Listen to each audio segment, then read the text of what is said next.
Ukrainian President Volodymyr Zelensky has reported positive news from the southeastern Zaporizhzhia region, where he said Ukraine's forces were managing to thwart Russian troops.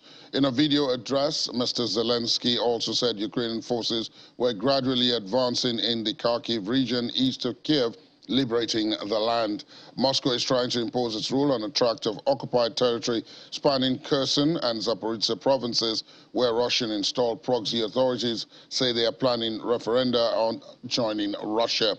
The Ukrainian Defense Ministry said its forces had won back some territory in a counter-offensive in Kherson. This situation on the battlefield has not significantly changed in a day. Severodonetsk, Lysychansk, and other cities of Donbass, which the occupiers now consider to be the primary targets, stand. We have some positive news in the Zaporizhzhia region, where it is possible to thwart the plans of the occupiers. We are gradually advancing in the Kharkiv region, liberating our land. We are holding defense in the Mykolaiv axis. Most Europeans support Ukraine's integration, and if Europeans support it, then the politicians who are still skeptical in some countries should not set themselves against the people, society, and the very course of European history.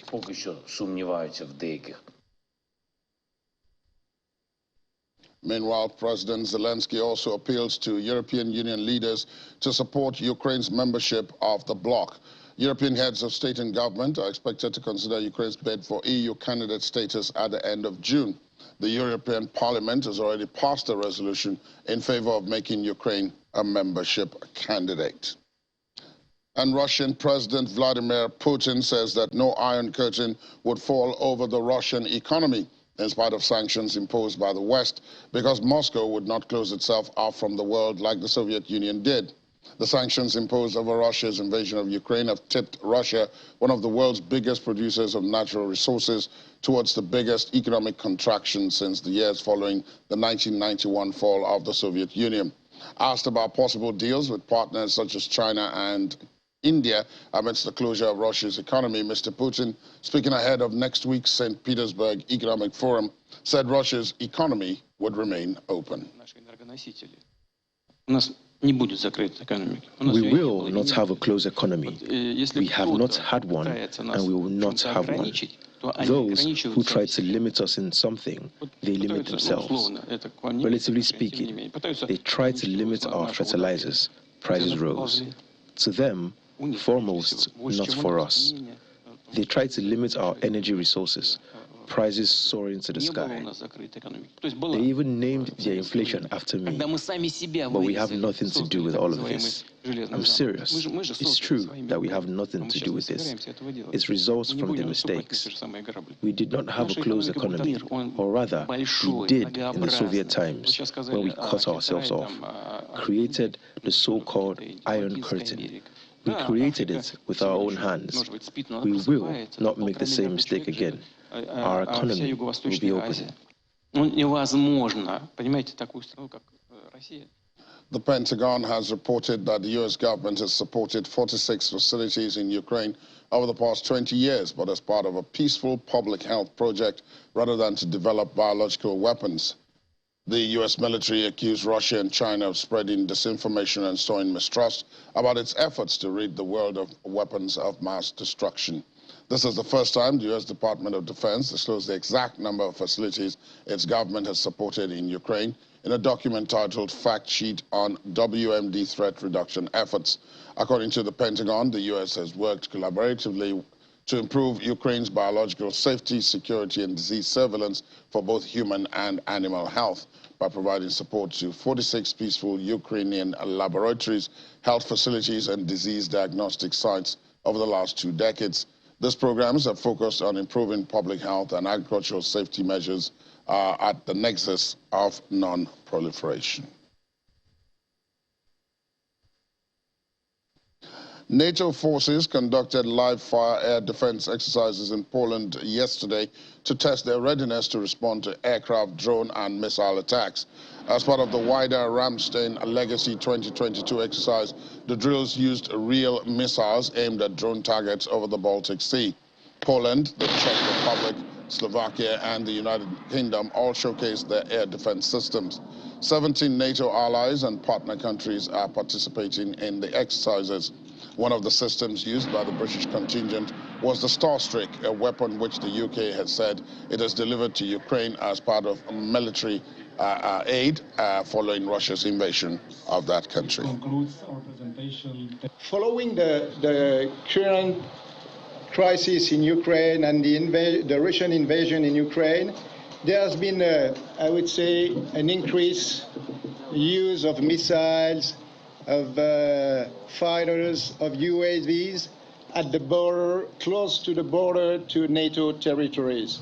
So it increases the risk and the threat from an air and missile standpoint. It is for us really important, more than ever, that we are able to train and to get this capacity growing in these current circumstances.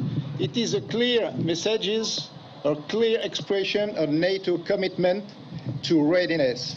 So we've seen flankers, helicopters, and some smaller and passenger aircrafts.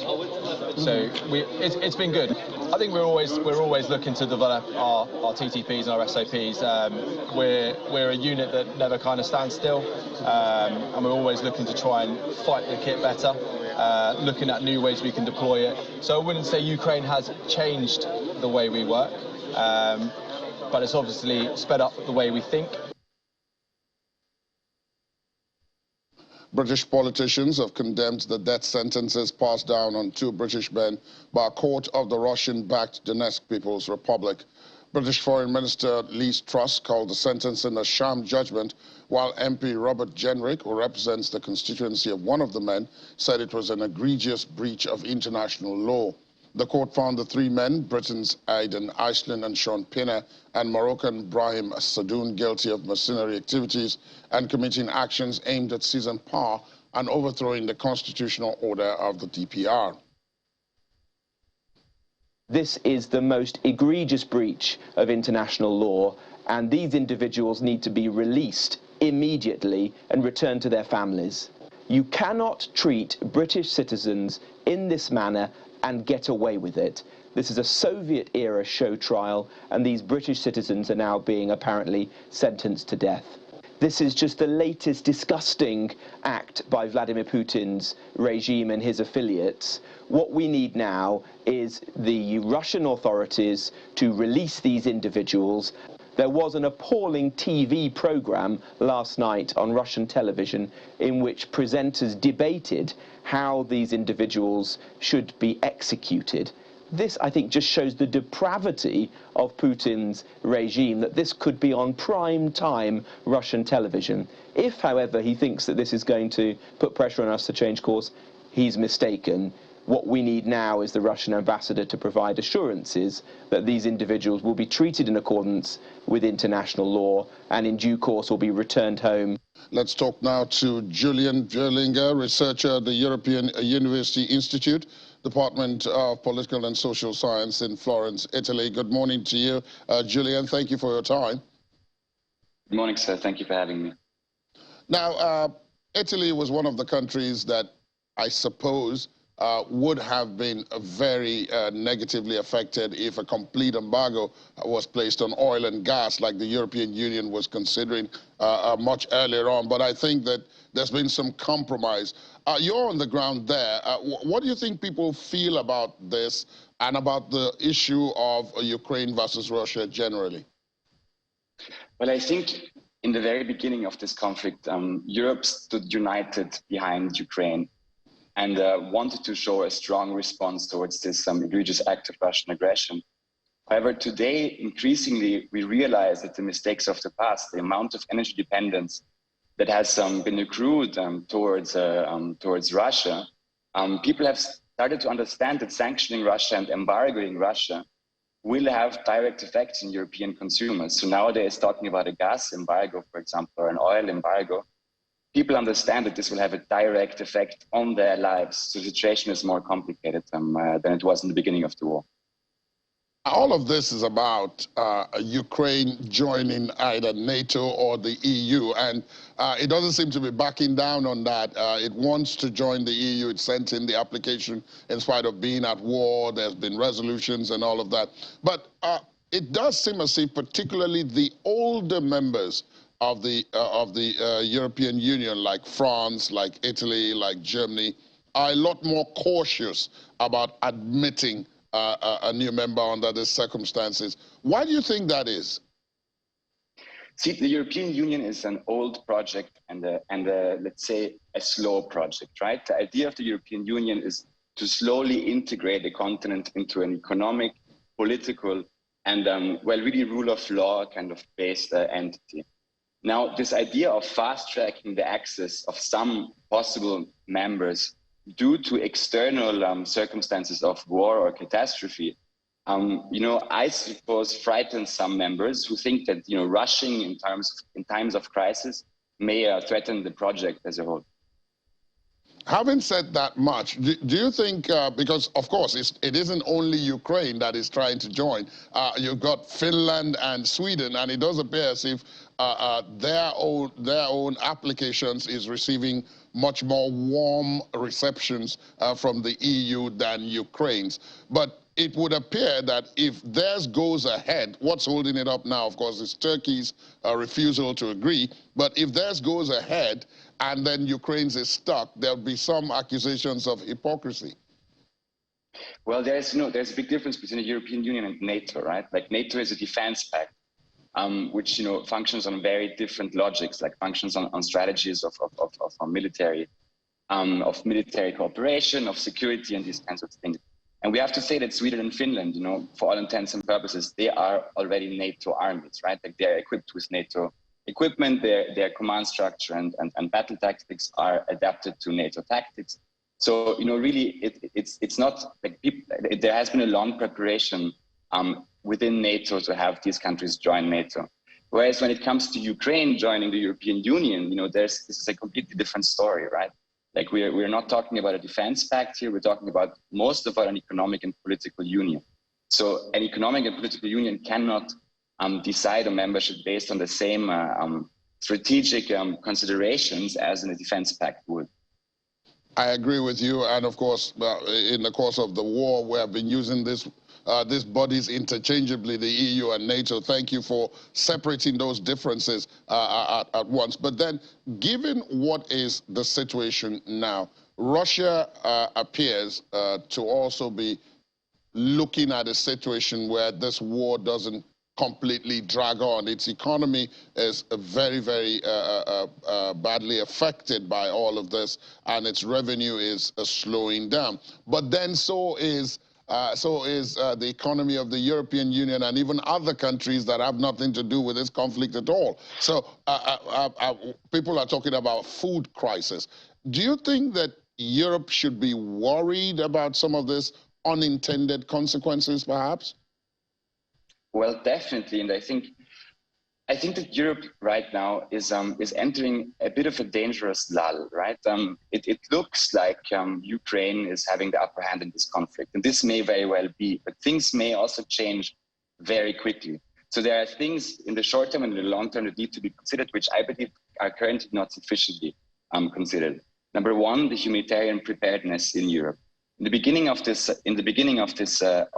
crisis, the response to the wave of Ukrainian refugees crossing the border was basically very organic, right? Volunteer, grassroots-led.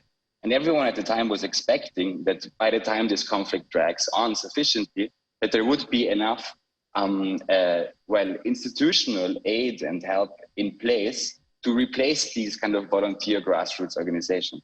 Now, this hasn't happened, right? Like we're basically, when it comes to the humanitarian response within Europe, we're still at square one. The systemic issues from the beginning, such as vulnerability to human trafficking, lacks of secure transport, all these kinds of things are still there, right? On the positive side, Europe has started to shift lots of humanitarian aid towards Ukraine. But the short-term effects, let's say the short-term effects, if this war goes different than we assume it may be, could be terrifying. Now, the long-term consequences, of course, are absolutely horrible. Like we're talking about the first war of aggression in Europe since 1945. The type of social, political, and economic consequences this will have once kind of the shock of the first 100 days is over, I don't think we can fathom it for the moment. Of course, all of this, as you've correctly pointed out, the humanitarian side of it is not as well reported, is not as well documented as the military or the economic side of it. But even before the conflict in Ukraine, the EU was already battling issues having to do with migration, leading to humanitarian situations and all of that. Do you think this has been a complication to what would perhaps have been an easier process? You talk about the fact that there hasn't been much movement. You're in square one.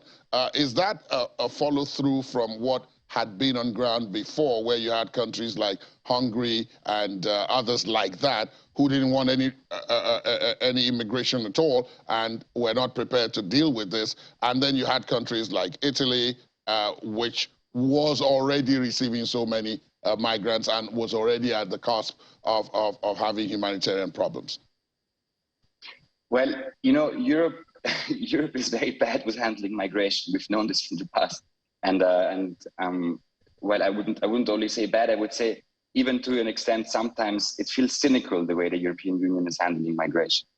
In this specific case, what I think many were expecting is that this, this shock of a migration, which like a migration movement, which stems from like a refugee movement, which stems from a neighboring country to the European Union, would in one way or another push countries to move together and organize this issue together, right? Now, certainly lip service has been paid to this idea, and certainly cooperation between European countries has improved as with regards to the 2015 refugee crisis. However, we are not there yet, right? We're absolutely not prepared for what might come. Since the beginning of the war, 7 million refugees and migrants have entered Europe, but there are still 7 million internally displaced people in Ukraine, right?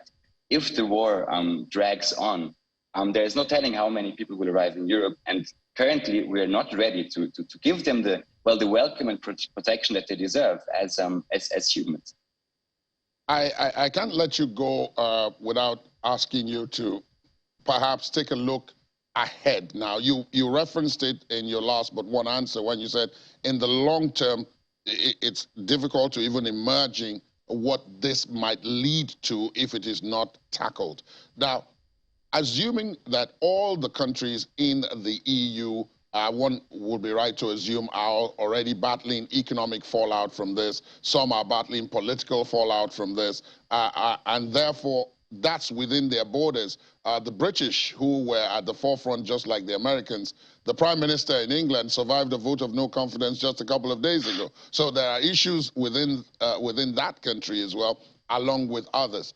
I wonder if this matter of the humanitarian side of it is not dealt with, it might come to overshadow the military, the economic, and all other aspects. Do you think so? I absolutely think so. At the moment, the story is the following. At the moment, there's a decreased influx of refugees into Europe, which might change at any moment. So let's say the kind of systemic issues that persist with the people that are here do not make headlines because they don't have the taste of catastrophe, right? They don't have the taste of crisis. Within Ukraine, the fronts have somewhat stabilized, which means that on the Ukrainian controlled side of Ukraine, things are not perfect, but they are, let's say, manageable to some extent. We have a complete lack of information on the humanitarian situation in Russian occupied territories, and we have a complete lack of information on the state of Ukrainian refugees, which are in Russia, right? Whether they have gone there voluntarily or whether they were deported, as some people claim, we do not know. So basically, we are at this dangerous moment of thinking that everything is okay, but not planning ahead, right? Like we do not know what might happen tomorrow, and the level of preparedness is absolutely not sufficient. This is grim news you're divulging here. One can only hope that those who are listening and watching this and who are in charge of policy get cracking very quickly before this really becomes an entirely different catastrophe from the one that is the military situation on the ground. Julian Verlinger, thank you so much for your time this morning and for your perspective. Thank you very much. Thank you, sir. Goodbye. Finland's government plans to amend border legislation to allow the building of barriers on its eastern frontier with Russia. It is said in a move to strengthen preparedness against hybrid threats amidst Russia's invasion of Ukraine.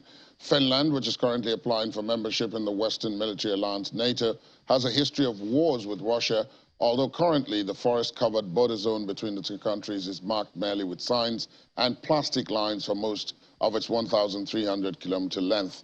The Finnish government has rushed to strengthen border security as it fears Russia could attempt to put pressure on Finland by sending asylum seekers to its borders, as the European Union accused Belarus of doing at the end of last year when hundreds of migrants from the Middle East, Afghanistan and Africa got stuck at the Polish border.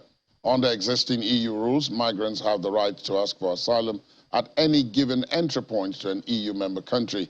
The amendments would also allow the building of barriers such as fences, as well as new roads to facilitate border patrolling on the Finnish side. And Russia's Ministry of Defense has released footage of Russian naval vessels carrying out what the ministry said were planned operational drills in the Baltic Sea near Russia's Kaliningrad region. The ministry's statement says naval tactical groups of Russia's Baltic fleet had left their bases and deployed fleet groupings in designated areas. The fleet's press service reported that patrol boats, missile boats, frigates, minesweepers, as well as landing craft and speedboats are involved in the exercises. The Russian Navy's drills come as 14 NATO countries conduct Baltop's 22 naval drills in the Baltic region from June the 5th to 17th. According to a NATO statement, the drills see 14 NATO allies plus Sweden and Finland taking part. And a U.S. senior advisor for global energy security, Amos Hochstein, has told American senators that Russia is now getting more money from its fossil fuel trade than it did before the start of its military operation in Ukraine, which prompted some Western nations to target Moscow with a barrage of sanctions. Global energy prices that were already on the rise and have apparently been driven further up by Western nations against Russia have helped Moscow alleviate the impact of Western restrictions, according to the official who had previously served as the U.S. energy security envoy. When asked whether Moscow was getting more money from its oil and gas trade now than it did several months ago, Mr. Hochstein says, "I cannot deny that." The official was speaking to the Senate Subcommittee on Europe and Regional Security Cooperation. The U.S. moved to restrict all imports of Russian crude oil, some petroleum products, liquefied natural gas and coal in early March as part of a sanctions drive sparked by Russia's military action in Ukraine. Russia is struggling to provide basic public services to the populations in the territories it occupies, and that's according to the UK's Ministry of Defence. In its daily intelligence report, the Ministry of Defence said access to safe drinking water has been inconsistent, while major disruptions to telephone and internet services continue. There's a critical shortage of medicines in Kherson, while Mariupol is at the risk of a major cholera outbreak, with isolated cases already reported since last month. Medical services in Mariupol are likely already near collapse. A major cholera outbreak in Mariupol will exacerbate this further, and that's according to the Ministry of Defense. The MOD also looks at the situation in Severodonetsk, saying Russia is in control of most of the city, but its forces have made little progress in attempts to encircle the wider area from the north and south. Let's speak now to Mr. Oladende Ario, a security expert who joins us live here in the Lagos studios. Good morning. Thank you for your time, and nice to see you again. The situation that most people would see now is that after the novelty of the first few days of war off, we seem to have settled into a pattern. Today, Ukraine makes a few advances. Tomorrow, Russia counters, and so on. Do you think that people are moving on away from this and are accepting this as just one of the other things that has happened again? Well, I won't even be bothered about what the people are thinking now. My position is, what is United Nations doing about all of these things? Because initially, I thought it was about Putin trying to give the Ukrainian president a knock on the head, and ask him to fall into line. But as it is now, it has become like an annihilation, a plan to totally eradicate, or if not obliterate, Ukrainian from the face of the world. And for me, the fact that other nations now, NATO, are now beginning to support Ukraine to fight back, may prolong the war. At the end of the day, of course, both sides will suffer casualties, but Ukraine stands to suffer a lot more. And after all of this is settled, because one day it will be settled, will UN still have the voice to address global issues, especially when it comes to confrontation between two countries? Since this thing started, I refuse to call it war. It's an invasion, and it's unprovoked, because Russia has not exhausted the channels of discussion before going this route. And unfortunately, it's lasted for far more than anybody projected. Indeed. But now, I'm happy you mentioned the United Nations and what it could or couldn't do. It seems as if the United Nations at this point, after the UN Secretary General had attempted to broker some kind of truce, he went to Moscow and then he went to Kiev to try to see if he could talk to both leaders. That didn't seem to have gained much traction. He didn't cut any eyes. He's moved on. Why do you think he didn't cut any eyes? Maybe I should start with that. Now, how was UN regarded prior to this war by Putin? Did he see UN as a global body that could rein him in when necessary? Now, if I was the UN Secretary, I wouldn't go to Putin. The Chinese president seems to have some relationship with Putin. Perhaps if pressure has been put on him to go speak to his friend, maybe we won't be where we are. You understand me?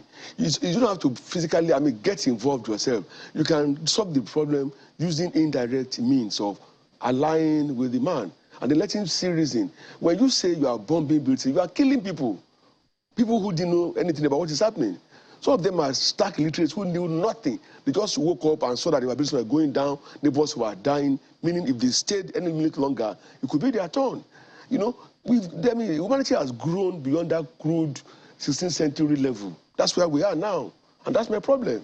It does seem as if, of course, there are, of my last guest, we were talking about unintended consequences. Because those who knew nothing about it. In war situations, there must be collateral damages, and as you said, unintended consequences.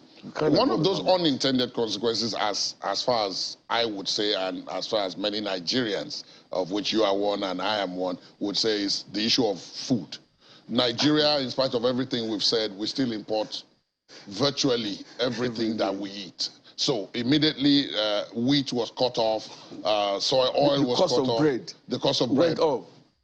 So I'm wondering if this provides us with an opportunity internally to wake up and make some adjustments. My brother, even before this, we've had circumstances that were strong enough to have shaken the nation of Nigeria. But we seem immune from everything that should wake us up. It's like we took some strong sedative, and right now we are still sleeping. Ukraine and Russia, they are so far away from here. It's not a day journey. And then they had problems there, and immediately started having impact. My neighbor has a bakery not too far from here. She's been complaining to me every day. Why? Because up north, where they were getting wheat, the kidnapping, terrorism stuff there made that impossible. The reliance on wheat from Ukraine has also not been made possible. You can imagine the effect on employment here, availability of food even here. I just hope that as we are inching towards a new election, those jostling for power, we have it at the back of their mind that we really need to get it right as far as agriculture is concerned. Enough of game playing, enough of mounting slogans that don't mean anything. We've had OFN, Green Revolution, and all of that. Where are those ones led us? This should be our wake-up time. And if we don't wake up now, next time around it might be worse than this. It might be worse and it might become something completely different. Because whether you like it or not, we're already facing food insecurity in Nigeria.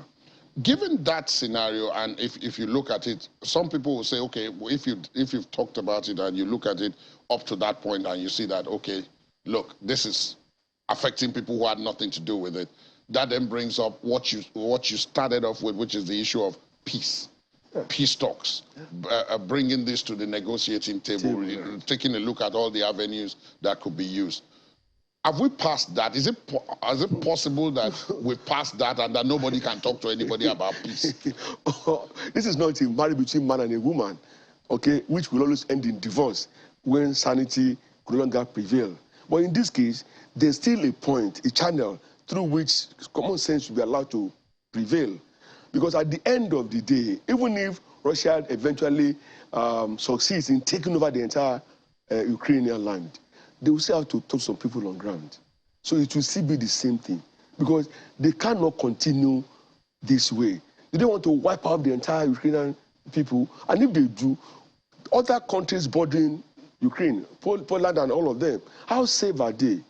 I visited Damascus after the destruction, and I was shocked at what I saw. And it will take centuries now to rebuild what has been destroyed.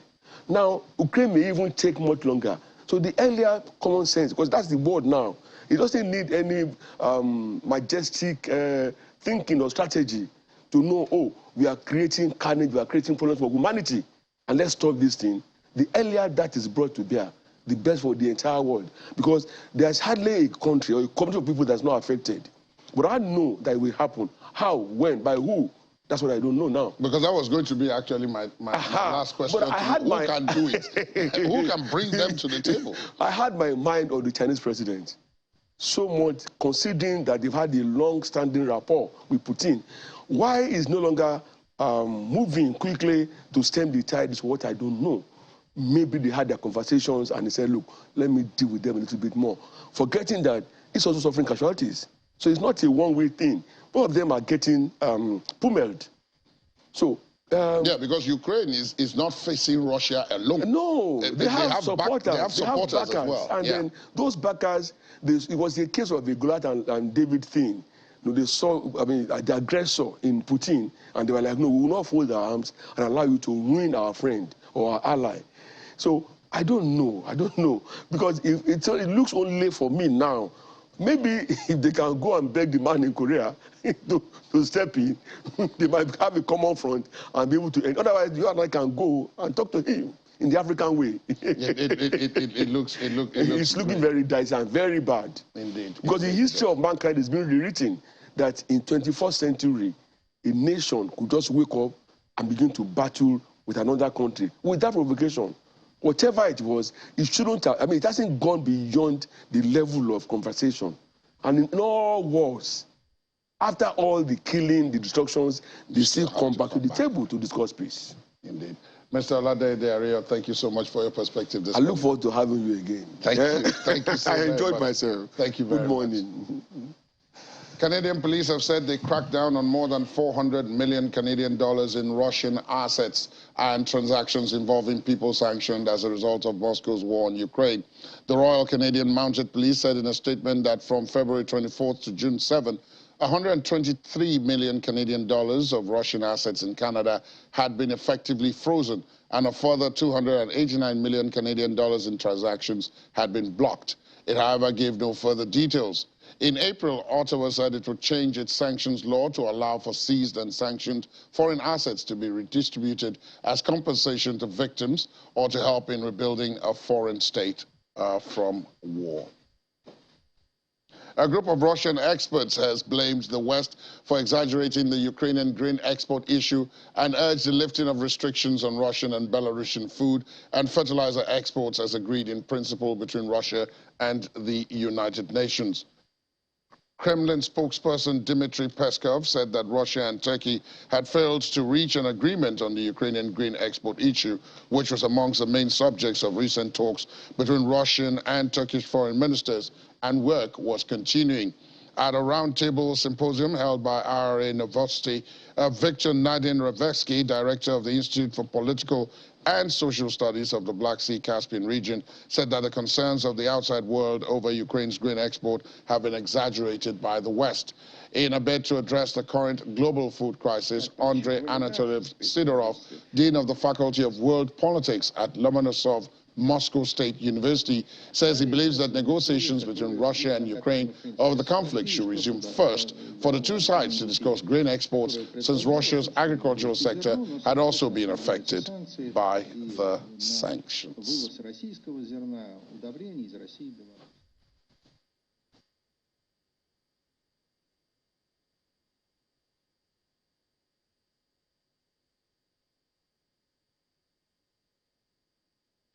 A cost of living crisis is haunting the world, with surging prices on food, energy and fertilizer amidst the Russian-Ukrainian conflict, and that's according to a UN report. The Global Crisis Response Group issued its second report on the impact of the war in Ukraine on the food, fuel and financial sectors, indicating that under the impact of COVID-19, warfare and climate change, about 1.6 billion people from 94 countries are facing food, energy or financial crisis. 3/4 amongst them live in countries extremely susceptible to such crisis. UN Secretary General Antonio Guterres said that 3 months into the armed crisis, food prices are at near record highs and fertilizer prices have more than doubled. Not a single country can escape from the living cost crisis. Mr. Guterres urged all sides to look for a peaceful solution to the ongoing Russian-Ukraine conflict. Yes, there are still stockpiles that could be released, and the OPEC decided to increase their production. Yes, that will also relieve some of the pressures on the market.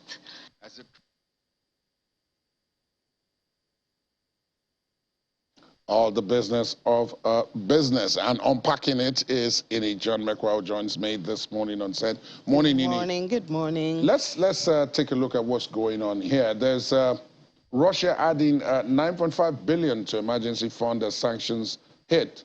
Default looms. Yes. What is that? So they have an emergency fund. We know even though the ruble is still the best performing currency and all of that, the sanctions is actually hitting the economy. And we know all the major corporates have left Russia. So that means there's a lot of unemployment. Jobs have been lost. We talked about skills, especially in the ICT. So this fund is actually to take care of welfare. It deals with pension, takes care of those. You remember we talked about some jobs, some emergency jobs that were created. That's right. Absolutely. So this fund is actually taking care of it. The interesting thing is, where is Russia getting this money from at a time like this? Do you know that Russia makes $20 billion every month since the invasion? So that means its oil and gas is still fast selling, apart from the fact that they're selling cheap oil, you know, to China and India and all of that. I mean, Europe has not been able to win itself off Russian gas. And they're still buying. I mean, Germany spends $2 billion a month on gas. Russian gas. Right. You know, so this is where they're making the money from. And this is the plan is actually to boost, you know, we talked about some of the buffers to the ruble, even though they're now letting go of it a little bit. A little bit. But, you know, this fund now is to help buffer all of those economic strategies that they're using, and also to ensure that the people, Russians, are not feeling the impacts too much. We're all looking for wheat. I think we should call that the new gold, honestly. Yeah, we're all looking I think for I wheat. heard you talk about the turkey, you know. Yes. And I think one of the things that stand out from that story is the fact that the agreement between Turkey and Russia is said to be verbal. It's not yet concrete, because the condition that Russia is obviously giving is a tough one. It's a tough one. And that's why Ukraine is very skeptical about it. And unfortunately, the world is getting hungry and hungry hungry. And one of the things we discussed on Business Morning yesterday was this. And the analyst said, well, at this time, food crisis is because there's food, but there's disruption in the supply. But if care is not taken, by next year, there'll be food crisis because there's no food at all. And that will put people in a very desperate situation. And we don't know what will come of that. We're talking about insecurity in Nigeria because of poverty, because people don't have jobs, and people don't have access to money that they need. What will happen in the world by then really is a very scary picture. The first vehicle bridge between Russia and China opened to freight traffic today. This may be a very big game changer. The Blagojevic High Bridge, I hope I got that right, across the Amur River was completed in late 2019 after 3 years of construction and 2 more years of coronavirus-related inactivity. With a price tag of 18.8 billion rubles, that's about $318 million, Interfax, which is a news agency, has reported that 14 billion rubles have been invested on the Russian section of the bridge. Russian Transport Minister Vitaly Savelyev said its launch is expected to increase Russia and China's bilateral trade to 1 million tons of goods per year. Well, Ini is still here, as promised. Ini, this, as I said, could completely alter what is going on with Russia and all that. Changes a whole lot of things because, okay, at the moment now we do have that there's resurface of COVID-19 lockdown in Shanghai, you know, but I mean, COVID-19 is not new to the world anymore. The world is learning to live with COVID-19, so this might just be a short break, you know, for this transaction. But when it's fully in transaction, when the transactions are full, we expect that there'll be every day 630 freight trucks, 164 buses, 68 vehicles every day will ply this route, and they will not be going empty. They'll be taking minerals, they'll be taking different commodities between Russia and China. So what this tells us is Russia might not be looking for a market anymore because they have a ready market in China. So China may not just be offloading the cheap crude that we've been talking about. They may actually be doing much more than that. And of course, if we add this to what Russia is already getting with oil and gas, the impact of the sanction might really be reduced. And mind you, they also have a rail coming up. The rail, the Russian side is already completed, and it's expected to be opened by August. So you can only imagine the volume of trade, yes, between these two countries. And you know, we're just talking about it, that it might actually be that China will start selling out commodities from Russia to the world. Yes. And stamped as made in China, who knows? You know, that's it, you choose your friends very carefully. The Chinese they've proved to be very reliable friends to those who have them as friends. The other thing, of course, that this relates to is that the Chinese are not averse to paying the Russians in rubles. No, they already have that. That's already settled. You know, if it's paying them in rubles, or if it's, you know, they do have a program too. That's right, you know, where you can also pay hard currency. To rubles. So, I mean, payment is not a difficult thing. And the West doesn't seem very, you know, we're talking about secondary sanctions. Sanctions, indeed. They're not very quick to look the way of China, because I guess China is also a giant in their own right. So you cannot just intimidate them, and you can't take them on. You can't really take them on. You can't really take them on. So you want to be careful when you're dealing with China. So, I mean, as you said, choose your friends. Russia has chosen this friend very well. And, you know, I think it was late last year they had this tie, this agreement. Yes. That is beyond, bond is supposed to be beyond. Unbreakable. An unbreakable bond. Exactly. And they're really coming through for Russia at this time of need. This is probably a game changer, and we'll have to wait and see in the days to come how all of this works out, because it could potentially alter the economics of what we've been talking about. And yet the world is still hungry, waiting for the Black Sea to be open for grains to go around. To go around and be able to pass through. Yes. All of that is there to unpack. Thank you, Ini. Thank you for having me. Business Morning, Business Incorporated. Later on the day, we'll have details of this and other stories. Ukrainian armed forces who are defending positions in the town of New York in the eastern Donetsk region. Let me say that again. New York in the eastern Donetsk region believe Ukraine will win the war and wished everyone would go back home alive and well. Together with his colleagues, Ivan has been tasked with preventing sabotage groups from entering the town. Thousands of people have been killed and millions have fled since Moscow launched its special military operation to disarm and denazify its neighbor on February the 24th. Ukraine and its allies call the invasion an unprovoked war of aggression.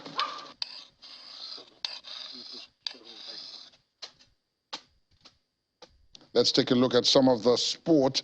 The Russian Olympic Committee is set to face exclusion from the European Olympic Committee's General Assembly, which begins tomorrow in North Macedonia's capital. Russia and its ally Belarus have been frozen out of international sport since the invasion on February 24th, with the IOC recommending that athletes and officials from both countries are banned by international federations from their competitions. However, Russian Olympic Committee and that of Belarus have avoided direct sanctions from the IOC, and members from both countries have not been suspended.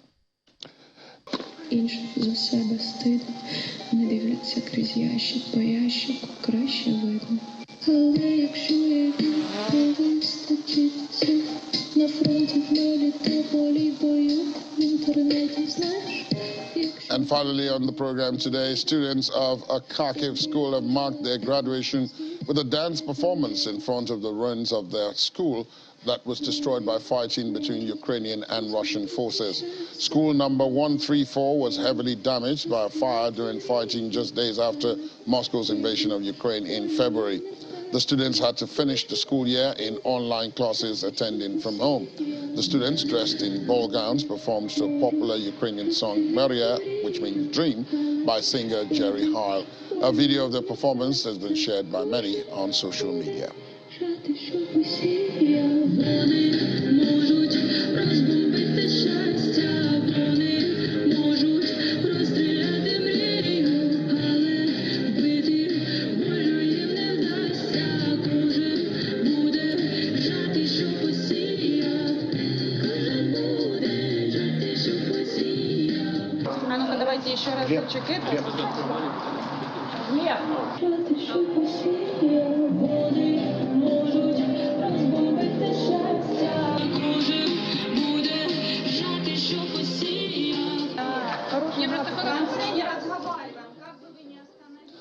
Thanks for staying with us. That's our package this morning. There'll be an update on the world today at 5 o'clock. Do watch out for that. And of course, the weekend is coming up. My name is Ladia Craig. You have yourselves a pleasant time. Good morning.